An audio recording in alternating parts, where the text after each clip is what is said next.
The jovial party was just breaking up when Lyndon made an unscheduled visit. I was most surprised by his appearance since Jessie had not mentioned anything about Lyndon's coming to Clint's. With Lyndon's hectic schedule, I never dreamed he could attend the big party. Tension filled the room upon his arrival. The group immediately went behind closed doors. A short time later, Lyndon, anxious and red-faced, reappeared.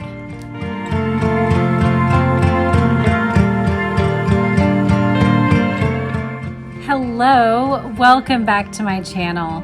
And if you're new, then welcome. I am Jess, Connell, and I would love to earn your subscription today with this video.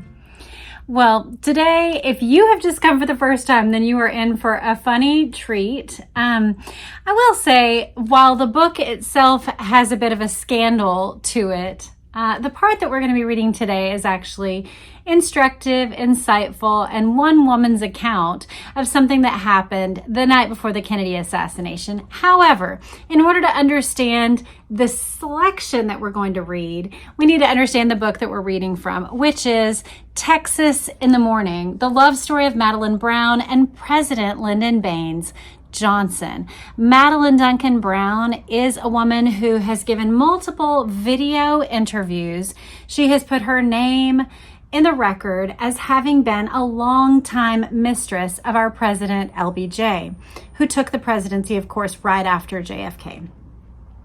And this is her book, Texas in the Morning, and actually the only lascivious part of what we will read today is the description that gets us to the title of the book. She says that she was in Lyndon's hotel suite, and she says, "I knew Lyndon loved me and I loved him, but his political career was skyrocketing and lengthy periods of separation would routinely occur. I remember reading somewhere that if a woman is given only a limited amount of time to spend with a man she loves, she endures the separation by constantly recalling and reliving every moment down to the finest detail.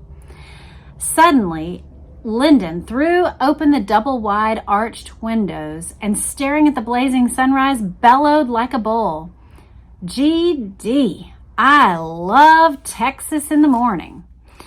Reportedly, he told her that he loved Texas in the Morning because it was with her, because they were spending time together and he loved their time together. The other thing that you might want to know about Madeleine Brown is that not just that she was his mistress, but reportedly that they had a secret son together. His name was Stephen Mark Brown. And later, when he tried to prove paternity, he ended up in a long-time legal case, which I believe he pulled out of, and then he died within a year of cancer. So DNA was never taken, paternity was never established. There are those who said he resembled LBJ quite strongly. You can look up the photos and decide that for yourself, but that's the background that we need to know of Madeleine Duncan Brown. I will say I have watched a number of her interviews. She has some quite lengthy ones on YouTube that you can watch, and I find her to be a woman that clearly was in the mix of the circles she claims to be in. Now, did she actually witness every single conversation that she claims to? That's the question that we have today as we go into this reading. But for my part, I am convinced, based on just her candid recollections in those interviews, that she did indeed move in the circles and know the personalities that she claims to know. Again, did she know each one of them to the degree that she claims? Did she know every single person in the lineup that she claims to? Those are questions that we could for sure converse about and even differ about. But for my part, when I look at her interviews, I don't see a woman that's like scrambling to try to come up with something or hedging, hemming and hawing. I'm not really sure. She's just talking off the cuff about things that seem very clear to be recollections of real humans that she encountered, real descriptions of people that she seems to know. So I commend you to those videos and encourage you to go watch them if you're interested. Today we're going to be reading a selection that is later, much later in their affair. I will tell you, there's only one known photograph of Madeleine Brown with Lyndon Johnson, and they have their backs to each other. So there's not even a like side-by-side fundraising photo that was taken or something like that. Theirs was not a relationship that was documented in those ways. So if you go looking for that, you won't find it. But her recollections are pretty clear, and people do place her sometimes in those moments. So there is certainly reason to believe that they had an affair of some length. And from my observations, I would say she does seem to know the majority of the personalities. I don't think she's making up that she knew them. Again, the degree to which she knew them is the place where I think there could for sure be, a give and take. But the fact that she was in these circles and understood the personalities themselves doesn't seem in question to me. I do want to thank Kathy in Arkansas for the gift of this book. She just sent it to me this last week, which meant that it was just in time to make it into our series. And I'm really grateful because this is one of those books that I have wanted for several months now. Once I found out that there was such a book, I've kind of had my eye on it, but it's not a cheap book. And so I feel really grateful that you shared your copy with me and sent it so open-handedly. It was really kind of you to do that. So thank you. We're reading from chapter 25, Lyndon's Big Texas Morning. It was 2:30 p.m. when Larry Buchanan, creative director of our agency, buzzed me on the intercom. Come and go with me to Ruby's. We need to have a brain session for Southland Life Insurance. Joe Josephson just called and said they're releasing some big bucks for their new ad campaign. Who knows, we may pick up some underground news. Jack can inform us who has paid their dues, so we'll know where we can safely gamble. It was common knowledge that Jack Ruby knew every goings-ons in Big D. Even more so, Jack was a gracious host and a barrel of fun to be around. Although the club was closed to the public until 7:30 p.m., he would greet us with his warm smile. Come on in, you classy guys. In front of the well-known newspaper and magazine store known as Commerce Street, we ran into Dallas Police Captain Charles Batchelor, Mayor Earl Cabell, and H.L. Hunt, the big daddy of Dallas and the rich 8F group. We've read articles about the oil men in Dallas, and they talk about this 8F group being a group of men who had a particular financial angle and set of ambitions and worked together on achieving those things, is my understanding. Whether or not there were more nefarious things, perhaps we'll learn. After exchanging greetings, H.L., so that's H.L. Hunt, who was, if not he was one of the richest men on earth at this time, crazy wealthy from Texas oil. After exchanging greetings, H.L. extended an invitation to the upcoming John Birch Society meeting he was about to host at his lovely Mount Vernon home, the White House of Texas, overlooking scenic White Rock Lake. You'll miss out on some important messages if you don't come.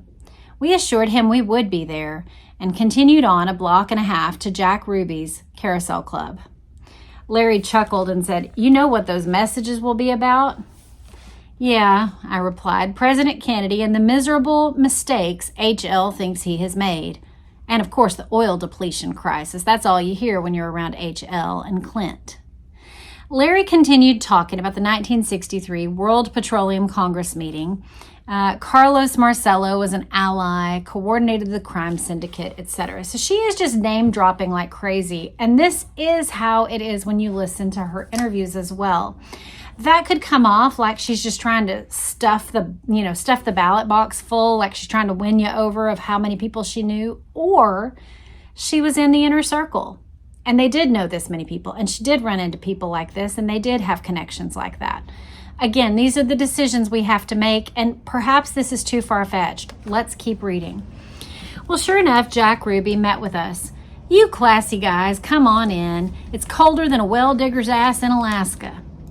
My teeth were chattering when Jack handed me an old Southern peach brandy, hot toddy, the kind that if it doesn't make you warm up will make you feel good. Andrew, the porter, was busy cleaning up the club. It was always a contest between Jack and the owner of next door's Colony Club as to who could provide the best entertainment. Abe had recently employed a beautiful young girl named Beverly Oliver, and she was generating lots of applause. Now, I want to say that corroborates Beverly Oliver's account. She claims to be the babushka lady who was there in Dealey Plaza that day videoing. She claims that she regularly went by Jack Ruby's club because she worked next door at this Colony Club. So Madeleine Brown's account corroborates that claim. It was during this time that we saw a man later identified as Lee Harvey Oswald in deep conversation with Jack Ruby. All the so-called insiders knew about Ruby's involvement with Dallas organized crime, which had been in operation since the early 40s. Jack's main activity was a gun-running operation to Cuba. Well, that fits together with what we've just read in our last few episodes, doesn't it? Often we told Jack that he was going to get wasted for doing such things, particularly playing with bad boys. His reply was, "You gonna catch me?" We knew enough not to carry the conversation any further. Actually, since Dallas operated so wide open, Ruby's activities probably would have been overlooked had he not become a key figure in history. We had been at the club an hour or so when Jack came over to our table waving a map of President Kennedy's motorcade route for his planned parade through Dallas. In fact, Ruby had specific knowledge of the president's entire Texas trip. It was a tight schedule covering San Antonio, Houston, Fort Worth, Dallas, and Austin. "You know what this is?" Jack said, waving the map.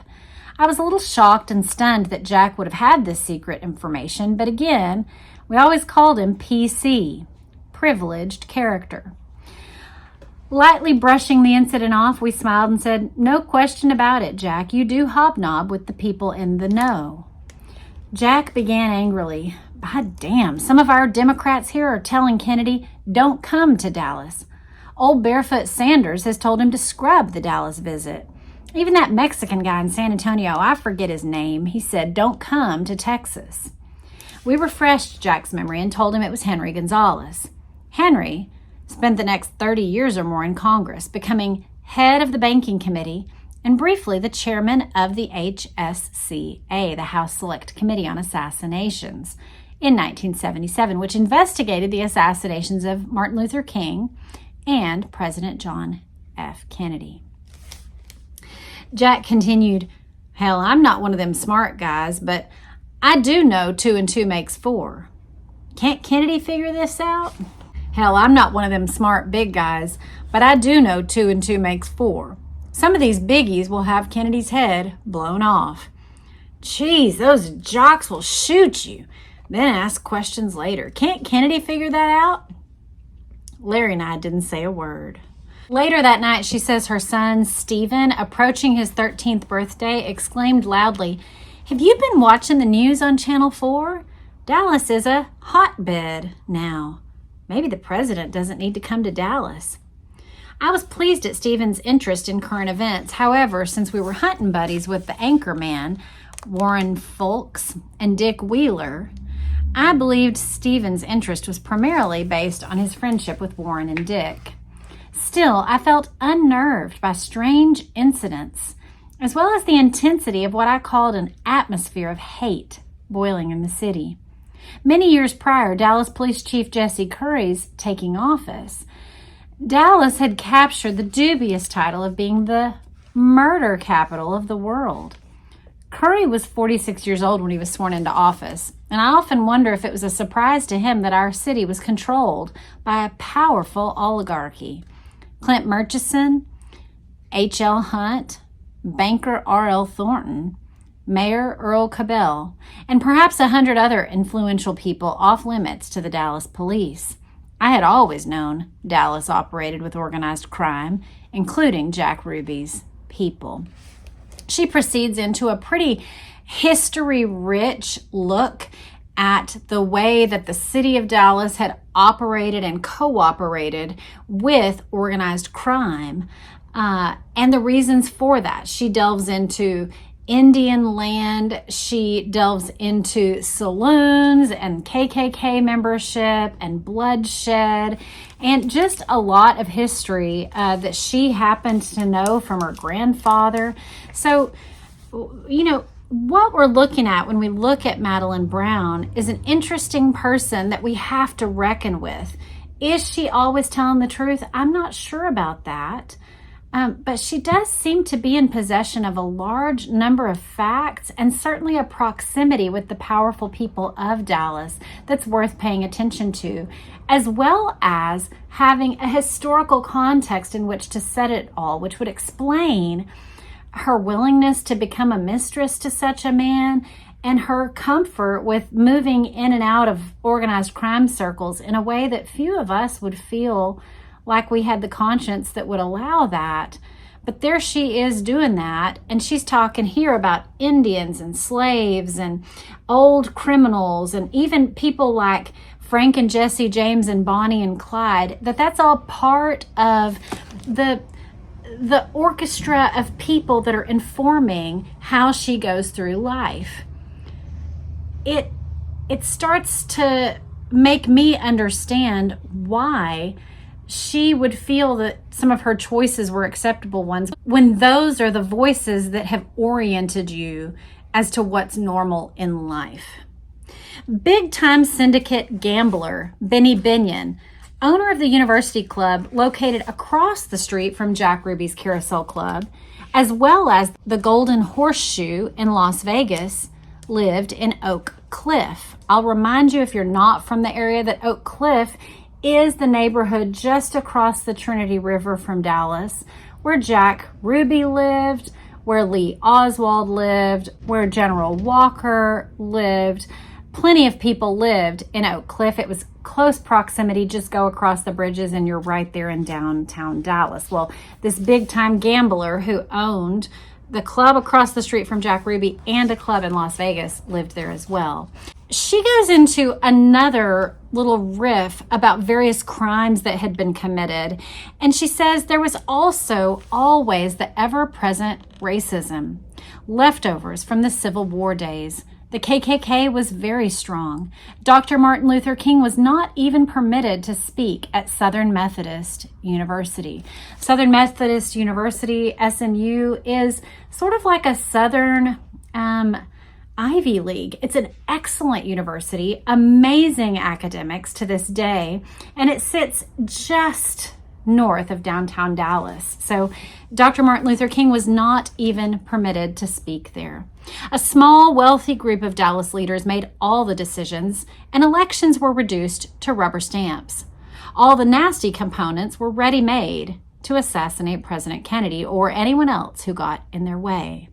The conspiracy and cover-up was easy because of the long-time powerful fraternity of the Texas 8F group and their pocketbooks. Lyndon had been Texas's favorite son because of his total loyalty to the Democratic Party. He was a compromiser and a maneuverer. He would say, "Madeleine, while people stand around picking their nose and scratching their ass, I get something done, and that is the way our system works." Before 1960, Clint Murchison and H.L. Hunt were convinced the leading Democratic contender for the presidency was none other than Lyndon Johnson. Somehow the oil giants overlooked the mighty Joseph Kennedy's Irish Mafia clan.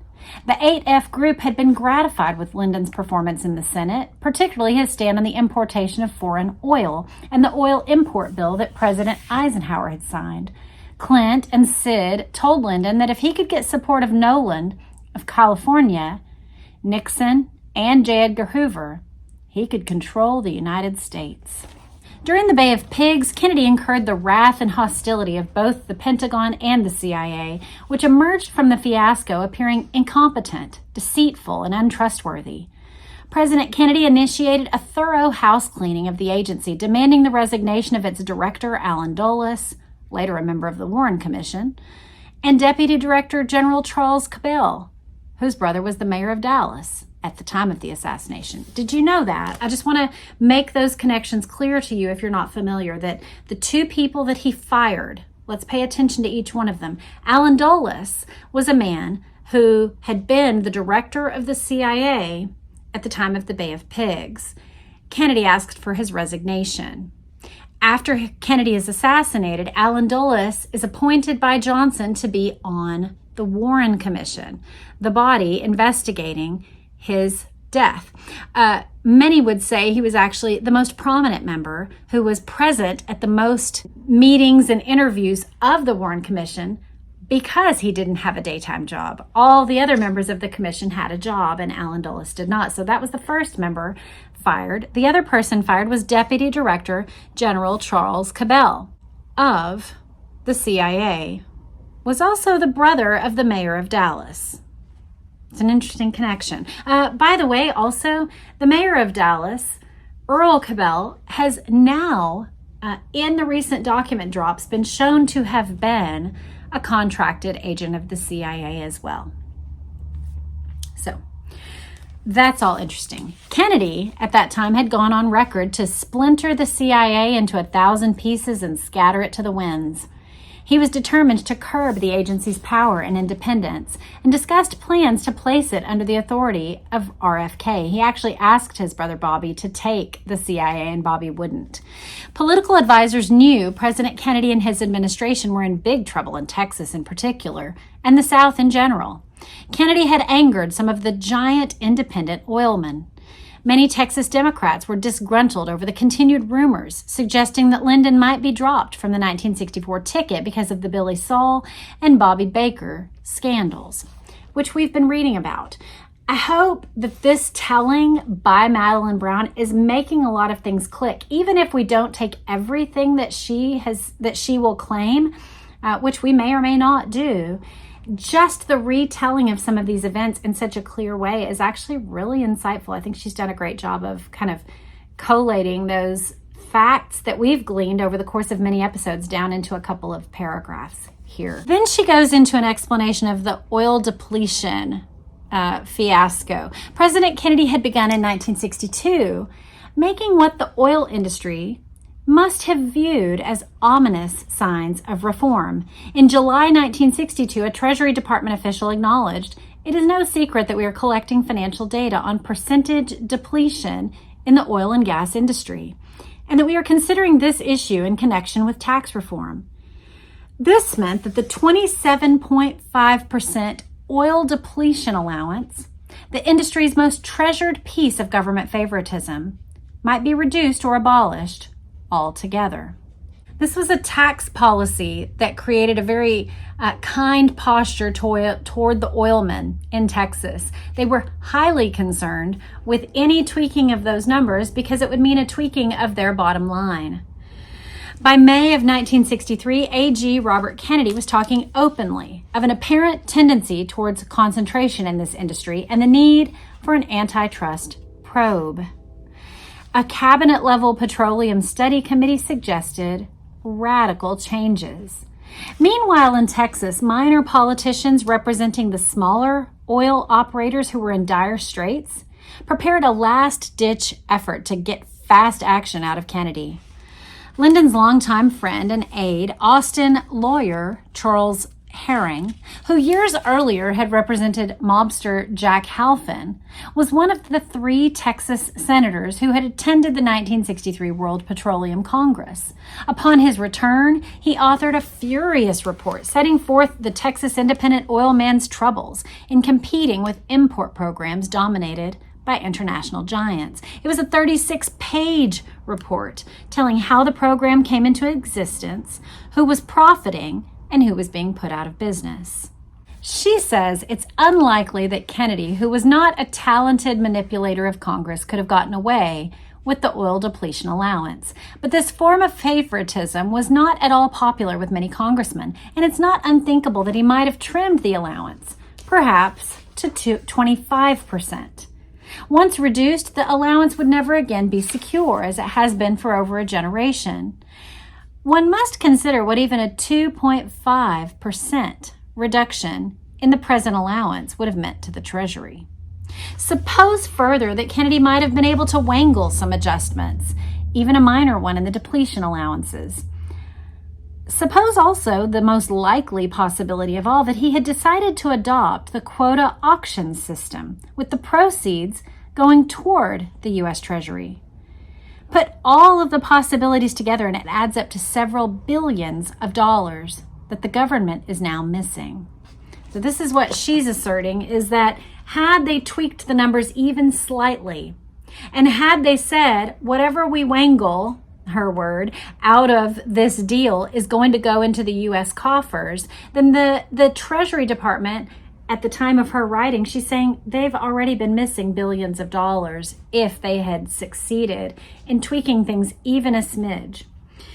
H.L. Hunt's criticisms of Kennedy were constant throughout the president's term of office. Hunt was vocal and almost paranoid. John Kennedy is a political phenomenon, a product of his old man Joe, but he won't take any advice. This is America, and we need to stop him before it's too late. He's wearing the shoes, taking over the nation's biggest job without any experience in business or public administration. Just look at the mistakes he's made. None of us appreciate the treatment he's dishing out to Lyndon or Edgar. H.L. could run through multiple issues, all in virtually one breath. Laos, Vietnam, the Bay of Pigs, look what he did to Charles Cabell and Allen Dulles. Civil rights, the Berlin Wall, Cuban missiles, home front, wheat deal, Alliance for Progress, NATO, the coming missile gap, Indonesia, and Lord, the oil depletion. He's wanting to cut our pocketbooks by a fourth. How long are we going to let this go on? Are we going to have to shoot those mafia bastards to get them out of office? She says some of us would offer him bad advice. Smoke his cigars, calm down. Better still go on down to the Lamar and get into a good game. If any relief was felt within the oil industry at Kennedy's assassination, it was not felt in vain. However, the oil giants knew they had Lyndon in their pockets after Kennedy's death. They were confident there would be no more problems, and they were right. When Lyndon lost the presidential nomination, securing the vice presidential spot, H.L. proclaimed like a prophet, "We may have lost a battle, but we will win the war." H.L. often praised Lyndon. After all, he ruled the Senate for years. He's a product of a great Speaker of the House, Sam Rayburn. He cut his teeth under his father, Sam. Lyndon may not be a Harvard graduate, but he knows his way around. Lyndon knows how to communicate with people. He's our backer when it comes to problems facing oil folks. In any kind of business deal, and I don't give a damn what it is, he knows how to work it out, and with speed, particularly if you grease his palm. Lyndon is our man every hour of every day. Ike and Nixon found that out. J. Edgar believes him to be infallible.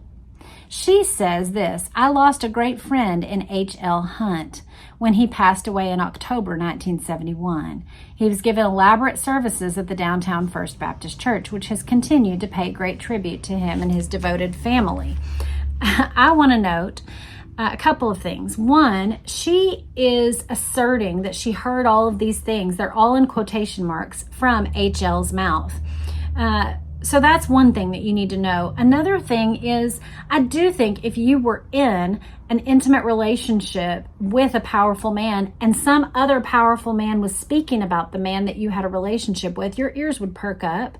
So I do believe that if she heard these things, she very well would remember them, because that would be someone to whom she was attuned, and that she was paying attention to the things being said about him out of loyalty, out of her own affection and loyalty. The third thing I want to say is that she talks about the church paying great tribute to him and his devoted family, and I'd just ask which one. H.L. Hunt is a very fascinating man. If you don't know, he had 3 different families, each that didn't know about the other for a while. And over time, some of them found out about the others. One of them, like we talked about on an episode about a month or 2 ago, one of his daughters is June Hunt. She has a nationwide radio counseling show called, I believe, Hope for the Heart. She is a Christian woman, and she actually went on Allie Beth Stuckey's podcast and talked about the way that having the father she had forced her to work through identity issues and learn about forgiveness. So that's a really interesting podcast if you're interested in hearing more about the Hunt family, because the way she describes it is like his one devoted family, but he actually had 3 separate families that he kept separate from one another, and they, like, for a dozen or more years were being raised at the same time and didn't know about one another. Now she gets into the political wrangling that was happening in the Texas Democratic Party. We've read some about this. She's going to give us a little overview. The ugly atmosphere generated by the wealthy ultra-right-wingers, the independent oilmen, all 3 warring Texas Democrats, so she talks about them as Senator Ralph Yarborough, Governor Big John Connolly, and Vice President Johnson, who possessed a colorful heritage of backbiting, backstabbing, and bickering, did not dampen President Kennedy's enthusiasm as he departed for Dallas, leaving the drizzling cold weather behind him in Washington. He had been adamant about coming to Texas, even though concerned Democrats had advised Kennedy openly to drop the visit. President Kennedy's main concern was to help unite the Democratic Party and smooth the hostility of angry oilmen. The difference between Yarborough and Connolly was largely a matter of political philosophy. The rift between Yarborough and Lyndon had developed from previous campaign wounds and a continuing power struggle between the two. Lyndon told me, "I hate Yarborough. That monkey ass is nothing but a yellow scoundrel in politics." The feud reached its climax almost immediately after Kennedy and the politicians arrived in San Antonio. Yarborough refused to ride with Lyndon in the motorcade, as had been planned in that city. I knew Lyndon had arrived back in Texas before the president. He attended the Pepsi-Cola convention in Dallas where Richard Nixon was the guest speaker. Jesse said that Lyndon could squeeze 48 hours into 8. He left Dallas to join the first family in San Antonio, then flew on to Houston. He met with the ultra-rich 8F group, whose home was in the Lamar Hotel. Lyndon was very fond of this hotel and stayed there often. Bells often ring in my ears because of some of our hottest rendezvous there at the Lamar. One of the things you'll hear if you watch those videos that I was talking about is the way she talks about Lyndon. She really acts like he knocked her socks off. So be forewarned, I guess, that it's even worse than this when you listen to the videos. When Air Force One arrived in Houston on November 21st, Kennedy was greeted by the Houston Post headline, "JFK's visit accents division in party." Yarborough refused to ride with Lyndon because the dignity of the U.S. Senate was at stake. Over radio and TV waves, Yarborough declared he wouldn't have even traveled in the same car with Lyndon, even if it cost him the election. He resented Lyndon as much as Lyndon despised him. The following day, a story appeared in the Houston Chronicle. Yarborough choosy about his partners, skips ride with LBJ. Even as the tables were being set in Austin, efforts were still in motion to create a public impression that the bickering, warring Texas Democrats had achieved harmony. Albert Thomas, who had been honored on Wednesday night, became the mediator and settled the final arguments. A last-minute compromise was reached, which allowed Yarborough to sit at the head table. He would even be permitted to make brief remarks. Yarborough then agreed that he would share the car with Lyndon in Fort Worth and Dallas. Here we get into the party that she alleges happened, and there are other documents. I believe Penn Jones in his book was one that mentions the party. There are other people who point to the party as a true historic event. It is an event that's in question, I'll tell you. Not everyone believes that the party happened. So we're each going to read and we're going to consider, does this sound truthful? Does it sound plausible? On Thursday night, November 21st, 1963, the last evening prior to Camelot's demise, I attended a social at Clint Murchison's home. It was my understanding that the event was scheduled as a tribute honoring his longtime friend, J. Edgar Hoover, whom Murchison had first met decades earlier, through President William Howard Taft, and Hoover's companion and assistant, Clyde Tolson. The impressive guest list included John McCloy, Richard Nixon, future president, obviously, George Brown, R.L. Thornton, H.L. Hunt, and a host of others from the 8F group. So Dallas, wealthy oilmen primarily. The jovial party was just breaking up when Lyndon made an unscheduled visit. I was most surprised by his appearance since Jessie had not mentioned anything about Lyndon's coming to Clint's. With Lyndon's hectic schedule, I never dreamed he could attend the big party. After all, he had arrived in Dallas on Tuesday to attend the Pepsi-Cola convention. Tension filled the room upon his arrival. The group immediately went behind closed doors. A short time later, Lyndon, anxious and red-faced, reappeared. I knew how secretively Lyndon operated. Therefore, I said nothing, not even that I was happy to see him. Squeezing my hand so hard it felt crushed from the pressure, he spoke with a grating whisper, a quiet growl into my ear. Not a love message, but one I'll always remember. After tomorrow, those G.D. Kennedys will never embarrass me again. That's no threat. That's a promise. I visibly trembled. He said nothing else, but wasn't off in a flash to join a party at Pat Kirkwood's cellar door, an after-hours nightclub in Fort Worth. It was at that same club that night where many of President Kennedy's Secret Service detail stayed as late as 4 a.m. No wonder they were so slow to react a few hours later when the shots rang out in Dealey Plaza. We're going to continue reading a smidge more, but I do just want to go ahead and plug our next read, which is going to be The Kennedy Detail by Gerald Blaine with Lisa McCubbin. We're going to look at what the Secret Service men claim they did in the final hours of the assassination. We're going to match it up to the reports, the very credible reports that they were out, many of them until between 2 and 5 a.m. that morning before they flew to Dallas and were on duty for the motorcade.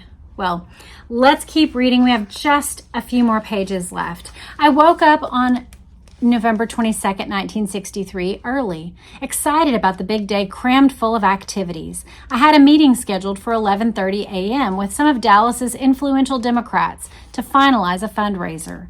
As I was packing my automobile, Lyndon surprised me again with a phone call from the lobby of the Texas Hotel. It was evident that the tone of fury in his voice from last night had not dissipated. I had barely eked out the words, "about last night," when his rage virtually went ballistic. His snarling voice jolted me as never before. "That SOB crazy Yarborough and that GD effing Irish mafia bastard Kennedy will never embarrass me again." I managed to say, "I'm looking forward to tonight," when he blasted out even louder, "I've got about a minute to get to the parking lot to hear that bastard." And he slammed down the phone. I was startled. An uneasiness gripped me over Lyndon's actions and temper. So she's asserting something very clear, that twice in the 12 hours prior to the assassination, Lyndon told her that basically that very thing was going to happen. And she's asserting that that last call happened right before he went down to the parking lot where Kennedy was going to speak. There's photos of that moment. I'll put them up. But where that leaves all of us is we have to discern what we're going to do with this account.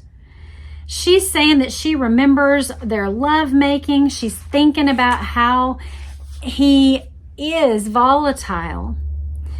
And she says, she tells Jessie, the Democrats are in a turmoil. There's a very hostile, sarcastic, "Welcome, Mr. President" full-page ad by some ultra-right-wingers in today's paper. And a circular with mugshots of Kennedy is being handed out, saying, "Kennedy, wanted for treason." H.L. gave me one several days ago. I told him he was going to get in big trouble, and he said, "The hell I will. I'm the richest man in the world, and I'll do as I damn please." I mentioned to you several weeks ago about Jack Ruby, who was flashing a copy of the motorcade map. Jack is really in with the Great White Fathers. "Too bad," Jessie replied. "Something should have been done about those guys a long time ago." A chill went down my spine, for I had known from the beginning that Jesse Kellum was Lyndon's hatchet man, and politics was hardball. "See you tonight, Madeleine." Upon hearing my antique grandfather clock chiming 11 a.m., I realized I would have to rush to meet my friends and political associates. A large cheering crowd had gathered in the parking lot to hear John Kennedy's last speech in Fort Worth. Kennedy thought he had made some headway with the feuding Democrats, Lyndon and Yarborough, since they had agreed to sit together in the Dallas motorcade.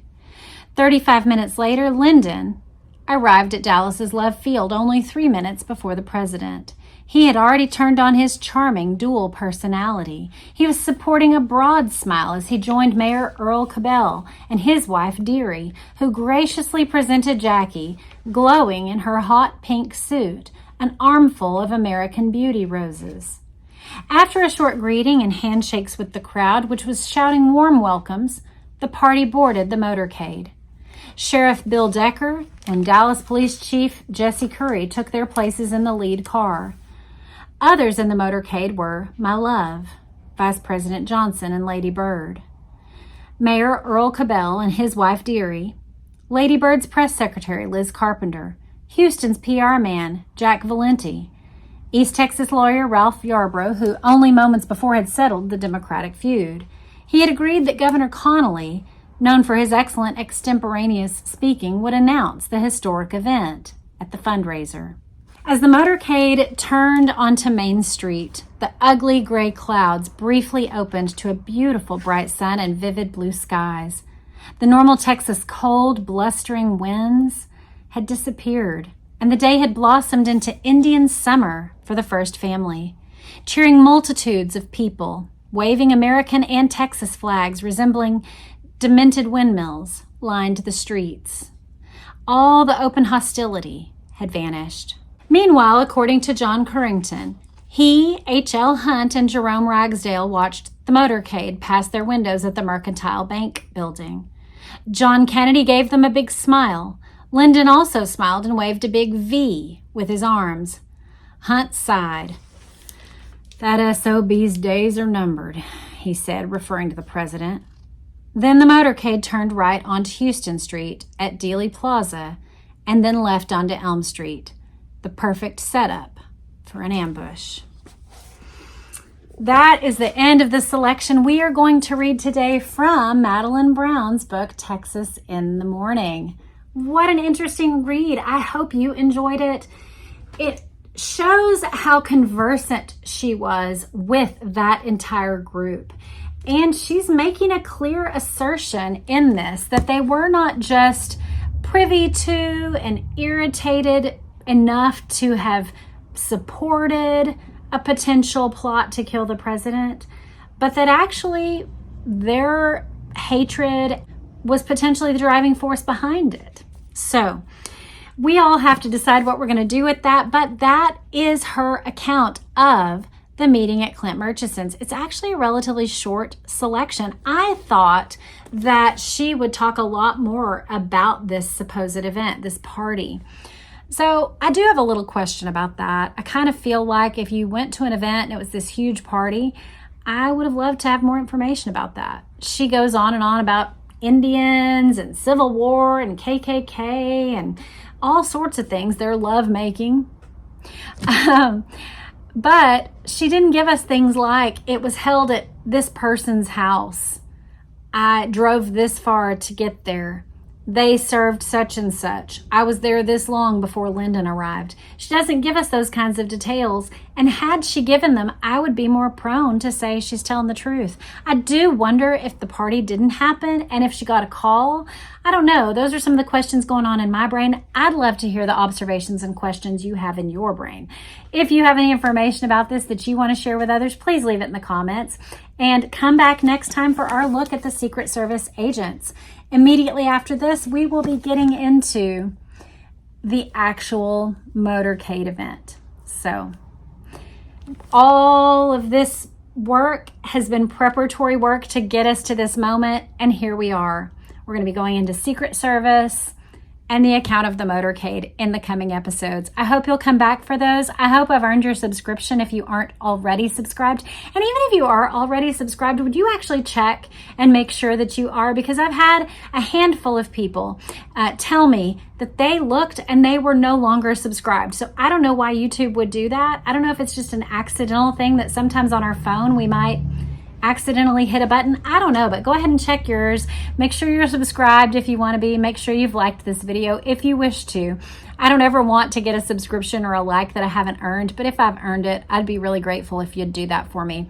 I hope you have a great day. We'll see you soon. Bye.